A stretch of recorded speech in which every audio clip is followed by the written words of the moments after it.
ഈ ഒരു വീഡിയോയ്ക്ക് വേണ്ടി നിങ്ങളെല്ലാവരും ഒരുപാട് വെയിറ്റ് ചെയ്തു എന്ന് എനിക്കറിയാം.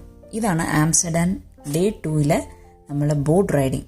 നമ്മൾ ബോട്ട് റൈഡിങ് സ്റ്റാർട്ട് ചെയ്യുന്നത് ആംസ്റ്റർഡാം സെൻട്രൽ സ്റ്റേഷൻ്റെ ഫ്രണ്ടിൽ നിന്നാണ്. അപ്പോൾ അവിടെ നിന്ന് നമ്മുടെ ഇതേ ബോട്ടിലേക്ക് എല്ലാവരും കയറിയിരിക്കുവാണ്. പിന്നെ അവർ ഹെഡ്ഫോൺസിൽ ഇതുപോലെ നമുക്ക് ലാംഗ്വേജ് സെലക്ട് ചെയ്തിട്ട് നമുക്കിങ്ങനെ ത്രൂ ഔട്ട് ദ ജേർണി കേൾക്കാം. 1.5 hours ആണ് ഈ ജേർണി എന്ന് കേട്ടപ്പോൾ തൊട്ട് നമ്മൾ ഈശ്വര ഒരുപാട് നേരം ഇങ്ങനെ ഇരിക്കണമല്ലോ എന്ന് ചിന്തിക്കുമായിരുന്നു. മീനാക്ഷിയും കൊണ്ട് ഇരിക്കാൻ ഇത്രയും മണിക്കൂറും അതൊരു ക്ലോസ്ഡ് ഒരു സ്ഥലത്ത് ഇറ്റ് ഈസ് നോട്ട് ഈസി.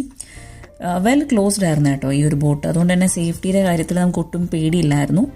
ഈ ബോട്ട് റൈഡിങ്ങിന് അഡൾട്ട്സിന് 20 യൂറോയും പിള്ളേർക്ക് 10 യൂറോയും ആണ്. ഞാൻ നേരത്തെ പറഞ്ഞ പോലെ ഏകദേശം 1.5 hours ഉണ്ട് ഈ ബോട്ട് റൈഡിങ്. ആദ്യം തന്നെ അവർ ആംസ്റ്റർഡാമിനെ പറ്റിയുള്ള ബേസിക് ആയിട്ടുള്ള കാര്യങ്ങളെല്ലാം പറയുമായിരുന്നു. പിന്നെ അതിനുശേഷം നമ്മളെ ഓരോ സ്ട്രീറ്റിലേക്കും കൊണ്ടുപോകുമായിരുന്നു. അതിൻ്റെ ഇടയിൽ നമ്മൾ പോയൊരു ടണലിൻ്റെ ലൈറ്റിംഗ് ആണ് കേട്ടോ. ഇത് മീനാക്ഷിക്ക് ചെറുതായിട്ടൊന്ന് പേടിയായി.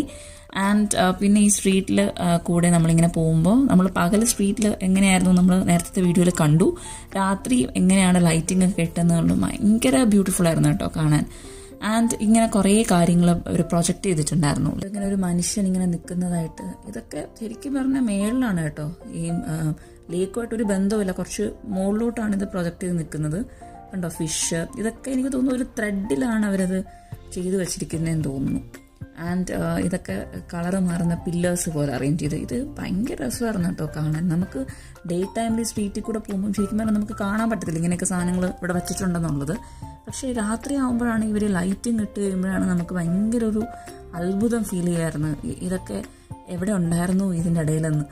പിന്നെ ഏറ്റവും കാച്ചിങ് ആയിട്ട് തോന്നിയത് ഇതാണ് കേട്ടോ, ഈ നടക്കുന്ന ലൈറ്റിംഗ് ഭയങ്കര രസമായിട്ടുണ്ടായിരുന്നു ചെയ്തത്. ഭയങ്കര ഒറിജിനാലിറ്റി ഉണ്ടായിരുന്നു. ഇങ്ങനെ ആൾക്കാർ നടക്കുന്ന പോലെ തന്നെ നമുക്ക് ഫീൽ ചെയ്യുന്നുണ്ടായിരുന്നു. ഭയങ്കര രസം. ഞാൻ ഇന്നേ വരെ ഒരിടത്തും കണ്ടിട്ടില്ല ഇങ്ങനെ ആൾക്കാർ കണ്ടിന്യൂസ്ലി ഇങ്ങനെ നടക്കുന്നതായിട്ടുള്ള ലൈറ്റിംഗ്.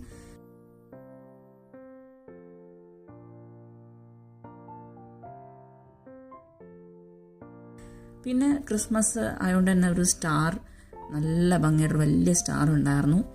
പിന്നെ ഇതൊക്കെ അവിടുത്തെ ഫേമസ് ഓരോ റെസ്റ്റോറൻറ്റ്സും കാര്യങ്ങളുമാണ്. ഇത് അവിടുത്തെ സയൻസ് മ്യൂസിയം ആണ്. ഭയങ്കര രസമായിരുന്നു. ഒരു ഷിപ്പിൻ്റെ ഷേപ്പിലാണ് അവരിത് ഉണ്ടാക്കിയിരിക്കുന്നത്. ഭയങ്കര രസമായിരുന്നു കാണാൻ.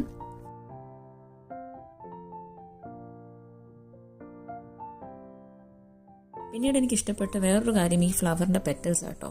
ഭയങ്കര രസമായിട്ടുണ്ട്. മുകളിലും കുറേ ഫ്ലവറിൻ്റെ പെറ്റൽസ്, താഴെയും കുറേ ഫ്ലവറിൻ്റെ പെറ്റൽസ്. അതിലിങ്ങനെ കളേഴ്സ് മാറിക്കൊണ്ടിരിക്കുന്നു, പിങ്കും റെഡുമായിട്ട്. ആൻഡ് അതിൻ്റെ ഒരു ഇമേജ് ലേക്കിൽ ഇങ്ങനെ വരുന്നു.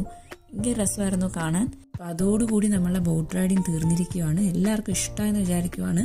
അപ്പോൾ ആംസ്റ്റർഡാം ഡേ 3 വീഡിയോയ്ക്ക് വേണ്ടി ഇനി എല്ലാവരും വെയിറ്റ് ചെയ്തിരിക്കുക.